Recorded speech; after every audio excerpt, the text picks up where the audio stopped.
Assalamualaikum Sobat Tirai Gaib. Salam jumpa di channel cerita horor. Di channel ini akan kami ajak kalian menelusuri dunia mistis yang tegang dan menyeramkan.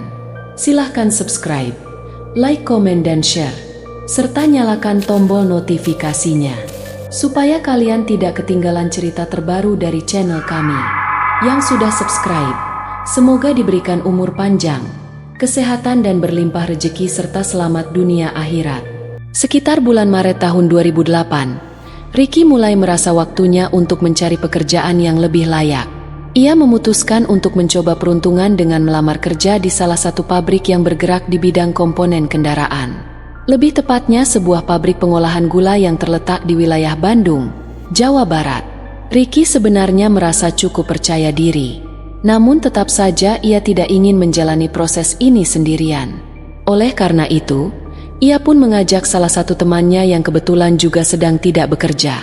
Teman itu adalah Farhan, sosok yang memang sedang menganggur dan tengah mencari kesempatan baru. Ricky pun segera meluncur menggunakan sepeda motor menuju rumah Farhan yang letaknya memang tidak terlalu jauh dari tempat tinggalnya. Sesampainya di sana, tanpa banyak basa-basi, ia segera memberitahu Farhan tentang informasi lowongan kerja yang baru saja ia dapatkan. Mendengar kabar tersebut, Farhan tampak langsung antusias dan menyambut ajakan itu dengan semangat. Wajahnya memperlihatkan kelegaan. Seolah kesempatan ini datang di saat yang sangat tepat karena sudah cukup lama ia tidak memiliki pekerjaan tetap. Setelah berdiskusi sejenak dan menyusun rencana bersama, mereka akhirnya sepakat untuk berangkat keesokan paginya sekitar pukul dengan tujuan mengantarkan berkas lamaran kerja ke pabrik tersebut. Semangat mereka begitu tinggi dan malam itu pun mereka mempersiapkan segala dokumen yang dibutuhkan. Keesokan harinya, sesuai dengan rencana, mereka berdua berangkat menggunakan motor menuju lokasi pabrik yang bisa disebut sebagai perusahaan. Setelah menempuh perjalanan, mereka pun tiba di sana dan langsung menyerahkan berkas lamaran kerja mereka dengan penuh harapan. Waktu pun berjalan. Sekitar 1 minggu setelah lamaran dikirim, Ricky dan Farhan mendapatkan kabar bahwa mereka dipanggil untuk menjalani proses wawancara. Orang yang melakukan wawancara saat itu adalah seorang pria yang akan mereka kenal sebagai Pak Andi. Dalam proses tersebut, seperti halnya wawancara pada umumnya, Ricky dan Farhan mendapatkan berbagai pertanyaan mengenai latar belakang, pengalaman, serta kesiapan mereka untuk bekerja di lingkungan pabrik. Meski sempat merasa gugup, keduanya berhasil menjalani sesi itu dengan cukup baik. Setelah wawancara selesai, mereka diberitahu bahwa sebagai bagian dari proses rekrutmen, mereka harus mengikuti pelatihan atau training selama kurang lebih 1 minggu. Dengan tekun, mereka menjalani masa pelatihan tersebut yang berisi pengenalan terhadap sistem kerja, alat produksi, serta prosedur keselamatan kerja. Dan akhirnya setelah pelatihan itu selesai, mereka mendapatkan kabar yang menggembirakan. Mereka resmi diterima sebagai karyawan dan dijadwalkan mulai bekerja pada hari Senin berikutnya. Pabrik tempat mereka bekerja ini tergolong baru. Menurut informasi yang mereka terima, operasional pabrik tersebut baru diresmikan sekitar 2 bulan sebelumnya. Maka tidak mengherankan apabila perusahaan sedang giat-giatnya merekrut tenaga kerja baru untuk memenuhi kebutuhan produksi yang terus meningkat.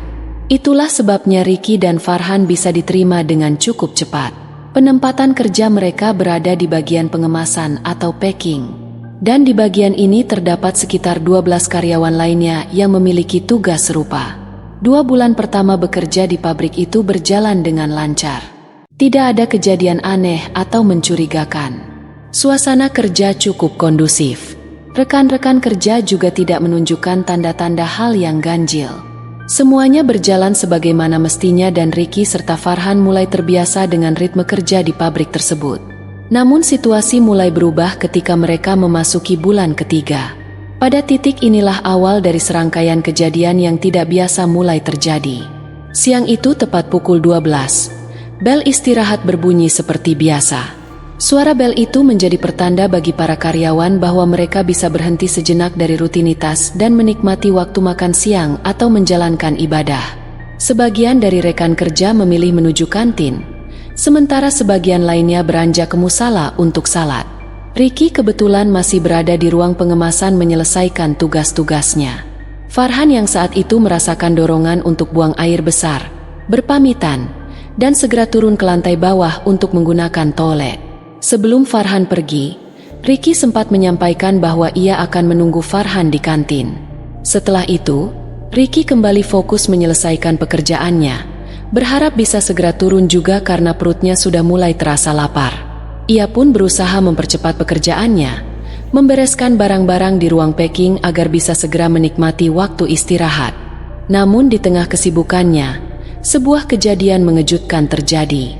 Dari arah belakangnya, tiba-tiba terdengar suara keras yang tidak dikenalnya.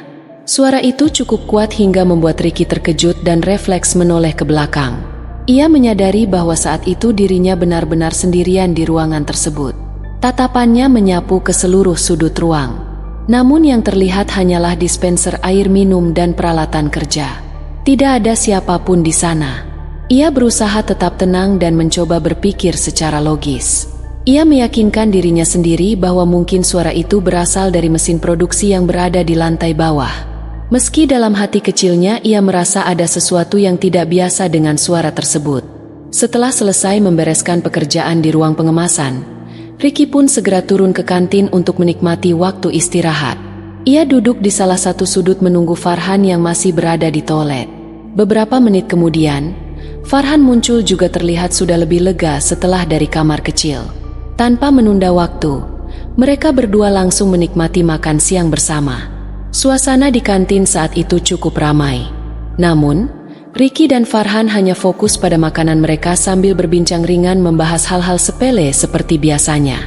Setelah perut kenyang, mereka melanjutkan istirahat dengan merokok di depan kantin. Disinilah Ricky mulai menceritakan sesuatu yang ganjil yang ia alami beberapa saat sebelumnya. Dengan raut wajah serius, ia mengungkapkan bahwa saat ia sendirian di ruang packing, ia sempat mendengar suara aneh yang cukup keras berasal dari arah belakangnya. Ia menjelaskan bahwa suara itu terdengar sangat berat, seolah berasal dari sesuatu yang besar atau memiliki bobot. Dan yang membuatnya semakin heran adalah kenyataan bahwa saat ia menoleh tidak ada siapapun di sana. Hanya dispenser air yang terlihat dan suasana ruangan pun tetap sunyi. Farhan yang mendengar cerita itu awalnya merespons dengan nada bercanda. Ia mengatakan bahwa Ricky terlalu banyak menghayal dan menganggap cerita itu tidak lebih dari dongeng di tempat kerja. Namun Ricky menegaskan kembali bahwa ia benar-benar merasakan kejadian itu dan menyatakan keyakinannya bahwa jika Farhan berada di posisi yang sama, ia pun akan merasakan ketakutan yang serupa. Meski begitu, Farhan tetap menanggapi dengan santai. Bahkan sempat menantang balik dengan mengatakan bahwa jika memang benar ada makhluk tak kasat mata di tempat itu, ia tidak takut dan siap membuktikannya. Ricky hanya membalas tantangan Farhan itu dengan kalimat pendek, menyiratkan bahwa pada waktunya Farhan pun akan merasakan sendiri pengalaman serupa. Mereka tidak sempat melanjutkan percakapan lebih jauh karena bel tanda masuk kembali berbunyi tepat pukul siang lewat 15 menit. Keduanya segera beranjak dan kembali ke ruang kerja mereka di lantai atas untuk melanjutkan tugas. Selama sisa jam kerja siang itu semuanya berjalan seperti biasa. Tidak ada kejadian ganjil atau tanda-tanda yang membuat mereka merasa tidak nyaman. Kemungkinan besar karena ruangan masih ramai oleh kehadiran para pekerja lain sehingga suasana tetap terasa normal dan tidak menimbulkan rasa takut. Waktu pun terus berlalu. Hingga akhirnya pukul 5.30 sore, bel penanda akhir jam kerja pun berbunyi.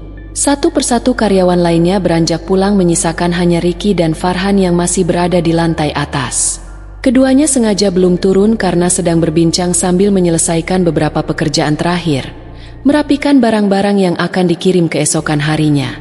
Hari itu mereka memang mendapatkan target untuk menyelesaikan proses pengemasan ratusan barang yang akan dikirim ke pabrik lain. Karena itu mereka menyempatkan diri untuk menyusun ulang beberapa kardus dan menata ulang dokumen pengiriman. Namun suasana santai dan percakapan ringan itu mendadak berubah mencekam ketika secara tiba-tiba Farhan berteriak kaget. Wajahnya berubah drastis.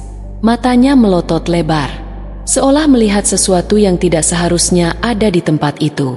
Ricky yang kaget dengan reaksi temannya langsung bertanya apa yang terjadi.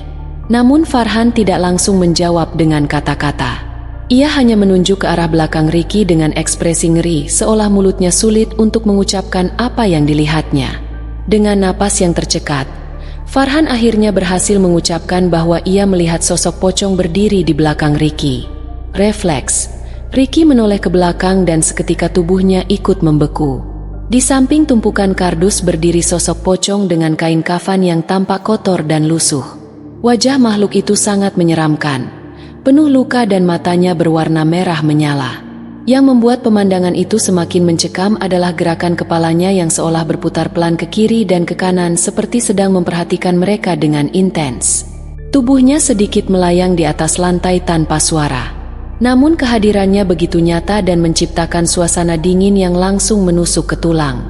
Tidak butuh waktu lama bagi Ricky dan Farhan untuk mengambil keputusan.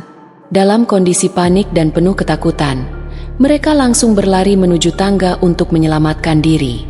Karena terburu-buru dan kaki yang terasa lemas, mereka bahkan sempat tersandung dan terjatuh saat menuruni anak tangga. Namun, ketakutan yang luar biasa membuat mereka bangkit kembali dan terus melanjutkan pelarian mereka hingga tiba di lantai bawah.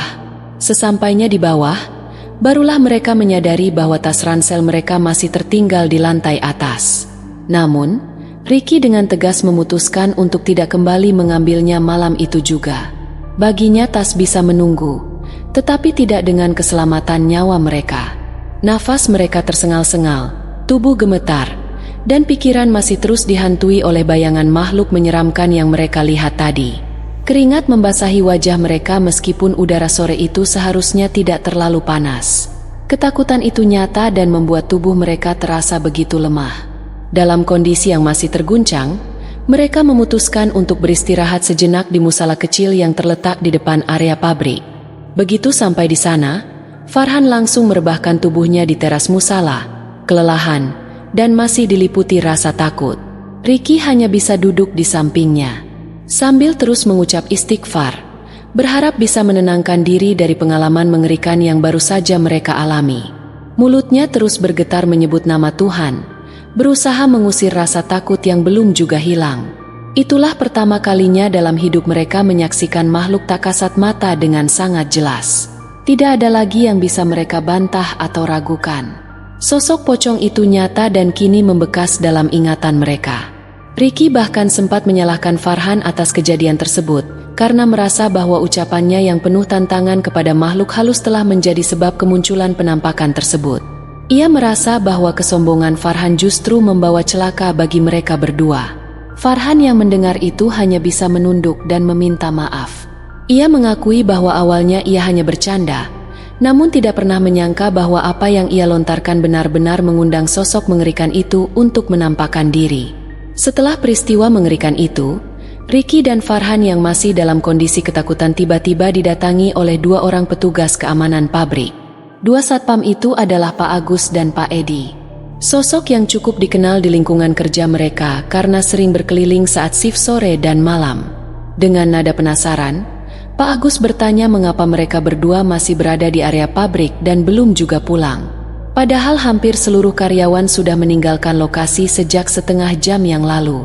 Ricky pun dengan cepat menceritakan semua yang terjadi. Dari awal ia mendengar suara misterius hingga penampakan pocong yang menyebabkan mereka lari tunggang langgang ke bawah. Mendengar cerita tersebut, kedua satpam itu sempat terdiam sejenak. Meski wajah mereka berusaha tetap tenang, Ricky bisa melihat bahwa ekspresi mereka berubah. Setelah berdiskusi sebentar, Pak Edi kemudian menawarkan bantuan untuk menemani Ricky dan Farhan kembali ke lantai atas guna mengambil tas ransel yang tertinggal. Meskipun rasa takut masih sangat kuat, Ricky dan Farhan akhirnya memberanikan diri untuk kembali ke atas. Kali ini mereka merasa sedikit lebih tenang karena tidak sendiri. Dua satpam turut mendampingi mereka. Namun kenyataan tidak seindah harapan. Dalam perjalanan menaiki tangga menuju ruang packing, Ricky mulai merasakan suasana pabrik yang sangat berbeda dari siang hari. Pabrik sudah sepenuhnya sunyi. Tidak ada suara mesin, tidak ada aktivitas manusia, dan jam menunjukkan pukul malam. Udara terasa lebih dingin dan lembab membuat langkah kaki mereka terasa berat. Farhan yang berjalan di sebelah Ricky tampak sangat ketakutan. Tubuhnya bergetar hebat dan tangannya terus menggenggam lengan Ricky dengan erat. Ricky bahkan sempat merasakan tangan Farhan yang luar biasa dingin seperti es. Ketakutan itu bukan dibuat-buat. Yang lebih mengejutkan lagi, Pak Edi dan Pak Agus ternyata juga tidak setegar yang mereka kira. Keduanya beberapa kali mengeluh bahwa mereka merasa merinding sejak menaiki tangga. Sesekali mereka melirik ke kanan dan kiri, seolah takut sesuatu muncul dari balik dinding atau lorong gelap. Meskipun tugas mereka adalah menjaga keamanan pabrik, namun saat berhadapan dengan sesuatu yang berada di luar nalar, keberanian mereka pun mulai goyah. Akhirnya mereka tiba kembali di ruang atas. Ricky dan Farhan segera mengambil tas mereka masing-masing tanpa membuang waktu. Namun ketika Ricky sedang meraih tas miliknya, tiba-tiba terdengar teriakan keras dari Farhan. Tubuh Farhan gemetar hebat, matanya melotot ke arah tangga dan sebelum sempat mengucapkan sepatah kata pun secara utuh, tubuhnya limbung dan langsung jatuh pingsan. Teriakan yang terputus itu masih sempat mengucap kata pocong, namun tak selesai sepenuhnya.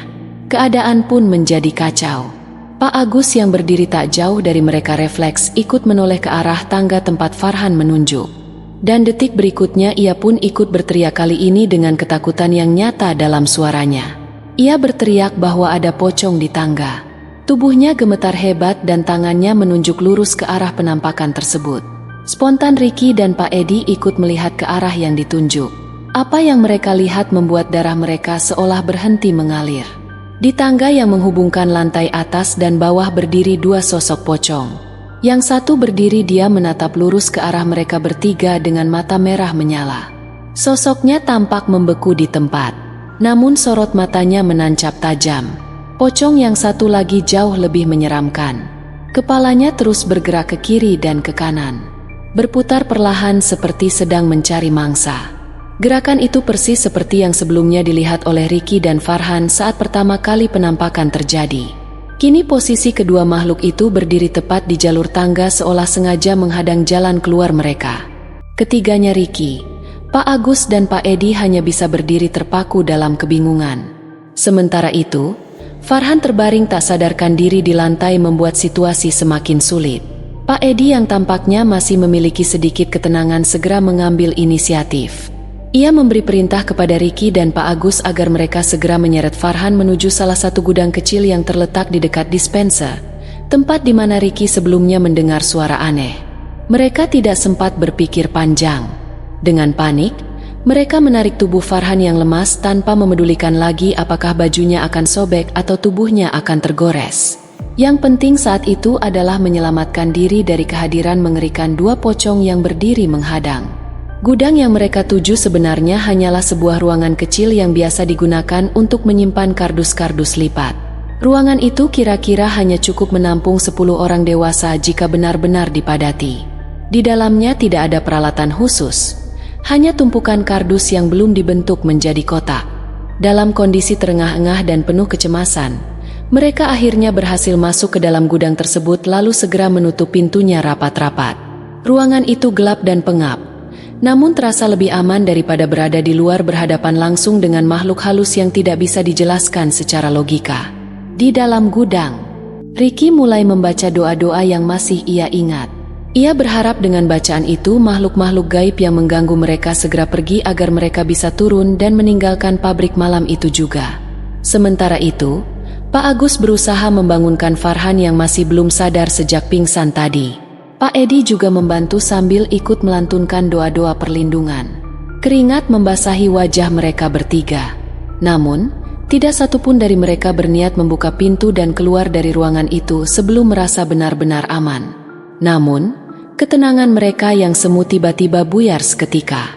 Di tengah suasana yang mencekam dan doa yang belum selesai dibaca, terdengar suara ketukan dari arah pintu gudang. Suara itu terdengar jelas. Ketiganya langsung saling berpandangan. Tubuh mereka kaku dan suasana seketika menjadi sunyi. Mereka tahu pasti tidak ada satupun karyawan yang masih berada di gedung pabrik saat itu. Jadi, siapa yang mengetuk? Meskipun Pak Agus dikenal sebagai sosok yang mudah panik dan cukup penakut, ternyata rasa penasarannya jauh lebih besar daripada ketakutannya sendiri. Di tengah suasana tegang dan ketukan misterius dari luar pintu gudang yang terus berulang, ia berdiri perlahan dan mendekati pintu. Ia memutuskan untuk mengintip melalui salah satu lubang kecil yang memang terdapat di permukaan pintu tersebut. Lubang itu bukanlah lubang kunci, melainkan celah-celah kecil yang biasanya digunakan sebagai ventilasi udara. Melalui lubang itu, Seseorang bisa mengintip keluar meski pandangannya terbatas. Dengan gerakan hati-hati, Pak Agus mendekat dan mulai mengamati keadaan di luar gudang.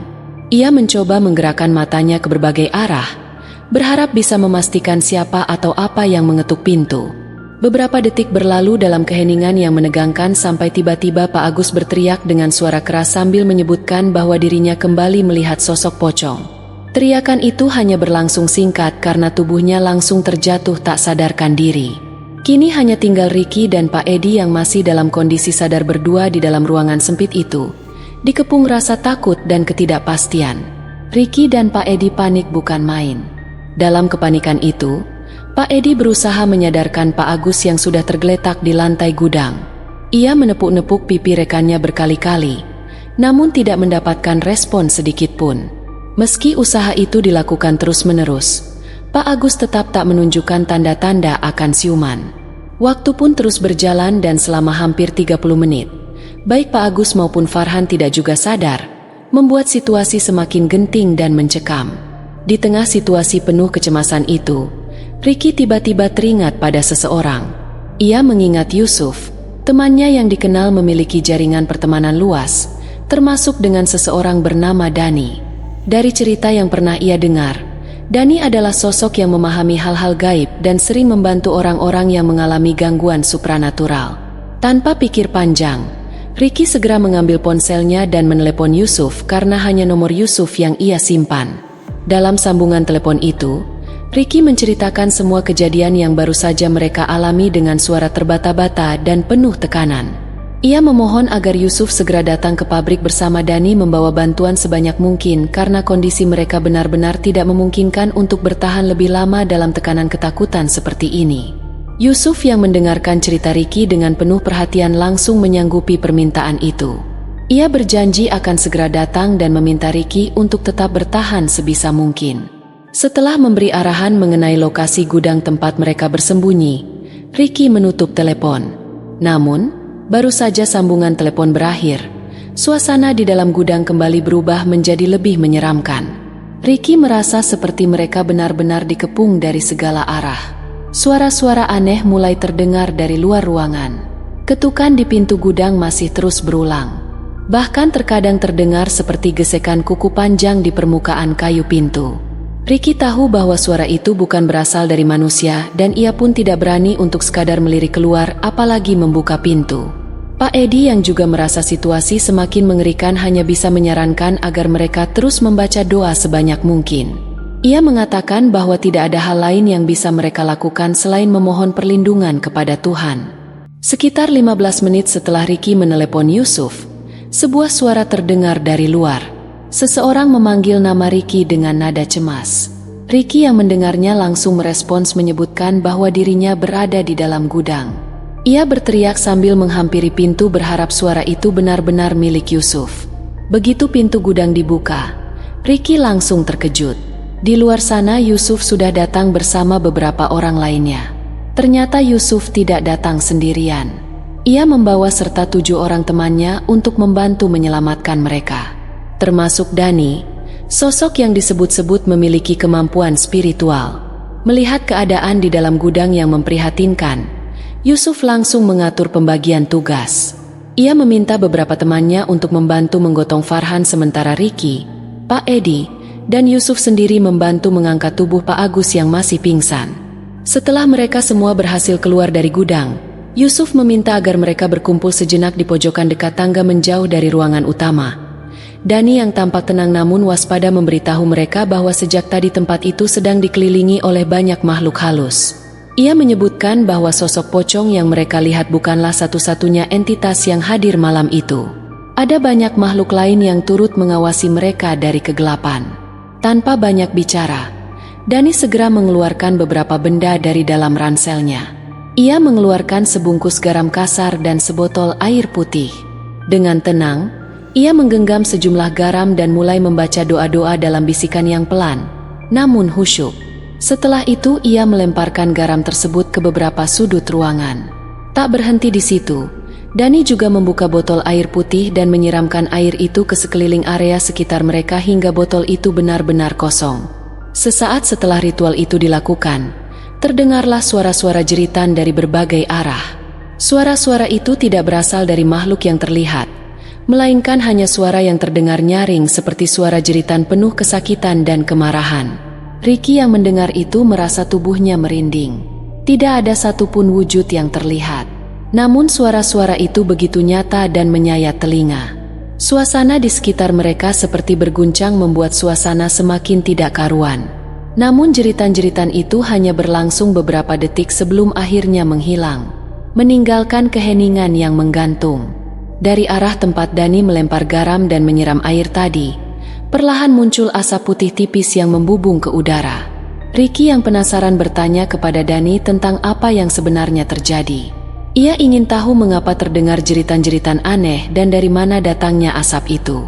Dani pun menjelaskan bahwa jeritan-jeritan tersebut adalah suara makhluk-makhluk halus yang merasa tersakiti oleh garam dan air yang sudah didoakan. Menurut Dani, makhluk-makhluk itu tidak kuat menghadapi energi spiritual dari benda-benda tersebut sehingga mereka berteriak sebelum akhirnya menghilang. Sedangkan asap putih itu adalah pertanda bahwa makhluk-makhluk tersebut telah berubah wujud dan perlahan menghilang dari tempat itu. Setelah kejadian penuh teror di gudang itu, seluruh rombongan segera bergerak turun ke lantai bawah dengan terburu-buru. Yusuf yang paling sigap langsung menggendong Farhan yang masih belum sadar. Sementara Ricky tidak lupa membawa tas milik Farhan yang tadi sempat tertinggal. Sementara itu, Pak Edi dan bersama beberapa teman Yusuf lainnya ikut membantu menggotong Pak Agus yang juga belum siuman sejak pingsan setelah mengintip dari lubang pintu. Wajah-wajah mereka semua tampak pucat dan lelah mencerminkan pengalaman mencekam yang baru saja mereka lalui.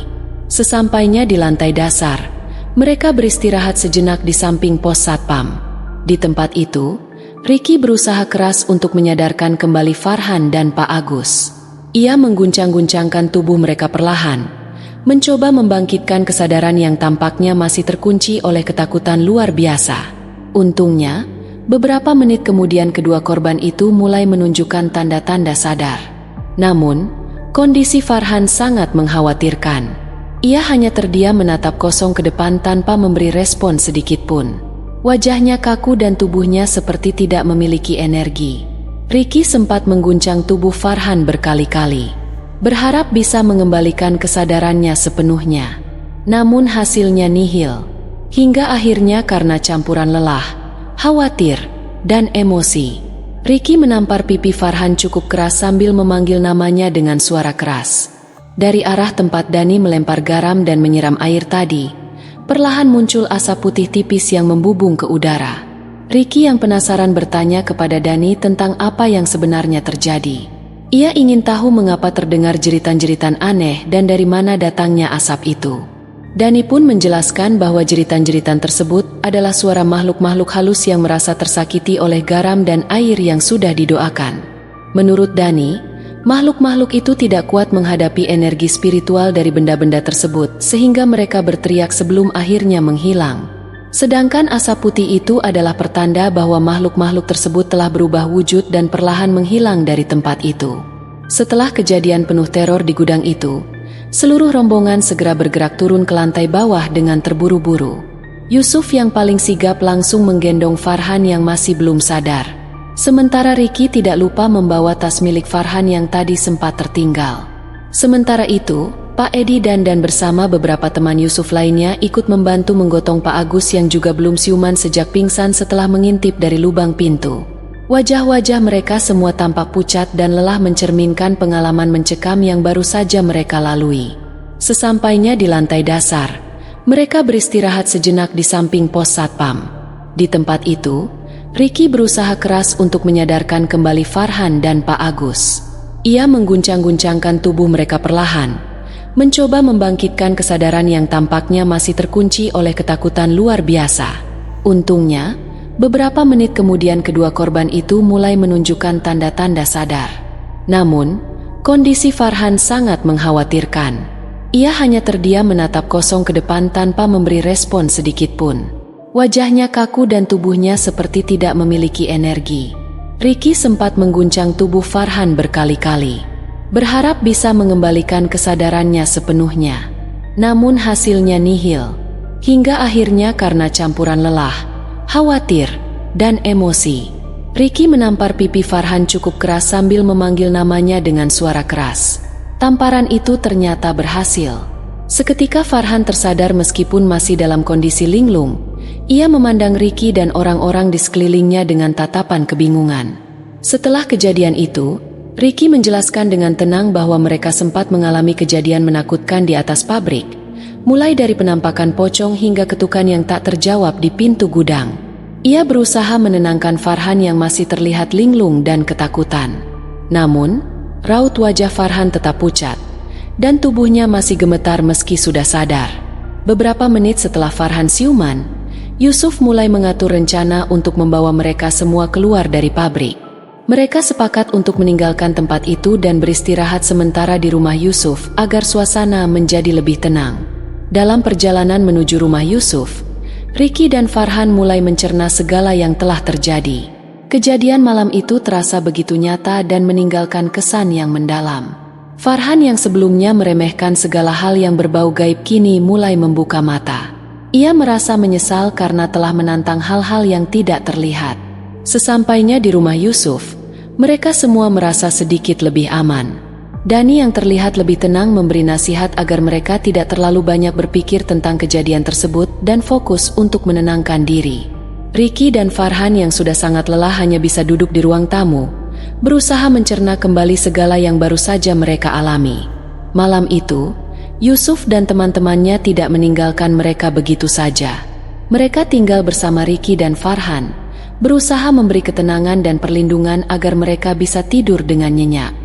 Dalam percakapan ringan, Dani mengingatkan mereka untuk selalu berhati-hati dan tidak meremehkan dunia yang tak kasat mata. Ia berkata, makhluk-makhluk itu memang tidak berbahaya jika kita tidak mengusiknya. Mereka hanya ingin dilihat dan dihormati. Pagi harinya, setelah melewati malam yang penuh kecemasan, Ricky dan Farhan merasa lebih baik.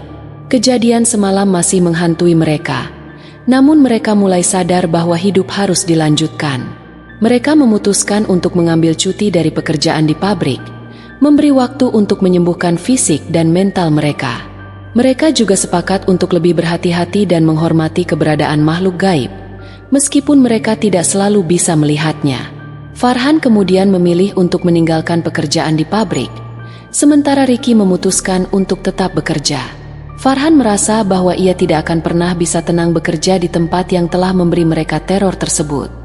Ia memutuskan untuk mencari pekerjaan baru di tempat lain, jauh dari pabrik yang telah menjadi tempat pengalaman menakutkan itu.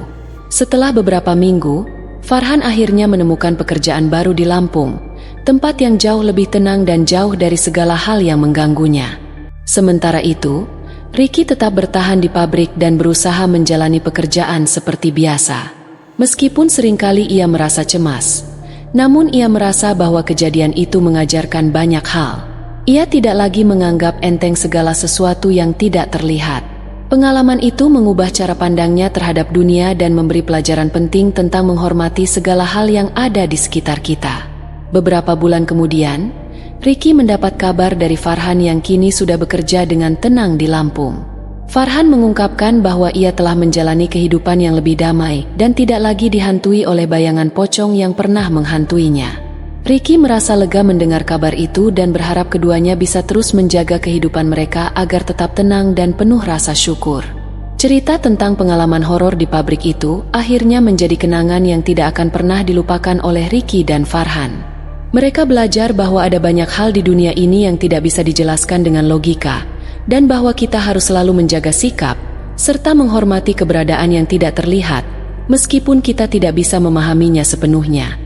Kehidupan mereka berjalan dengan lebih tenang setelah pengalaman tersebut, dan mereka berdua sepakat untuk tidak pernah lagi meremehkan hal-hal gaib yang ada di sekitar mereka. Mereka juga terus menjaga komunikasi, meskipun hidup mereka telah berpisah di dua kota yang berbeda. Kini, setiap kali mereka bertemu, cerita tentang pengalaman mistis di pabrik itu selalu menjadi bahan pembicaraan, mengingatkan mereka bahwa dunia ini lebih luas daripada yang tampak di mata. Begitulah akhir dari kisah yang dialami oleh Ricky dan Farhan. Sebuah pengalaman yang mengajarkan mereka untuk lebih berhati-hati, menghormati, dan tidak meremehkan hal-hal yang tidak kasat mata. Kisah ini pun menjadi pengingat bagi kita semua, bahwa dunia yang tak terlihat bukanlah dongeng belaka, dan rasa hormat tetap harus dijaga bahkan terhadap hal-hal yang tidak bisa dilihat oleh mata manusia. Terima kasih Sobat Tirai Gaib. Jangan lupa subscribe, like, komen dan share, serta nyalakan tombol notifikasinya, supaya kalian tidak ketinggalan cerita terbaru dari channel kami. Yang sudah subscribe semoga diberikan umur panjang, kesehatan, dan berlimpah rezeki, serta selamat dunia akhirat.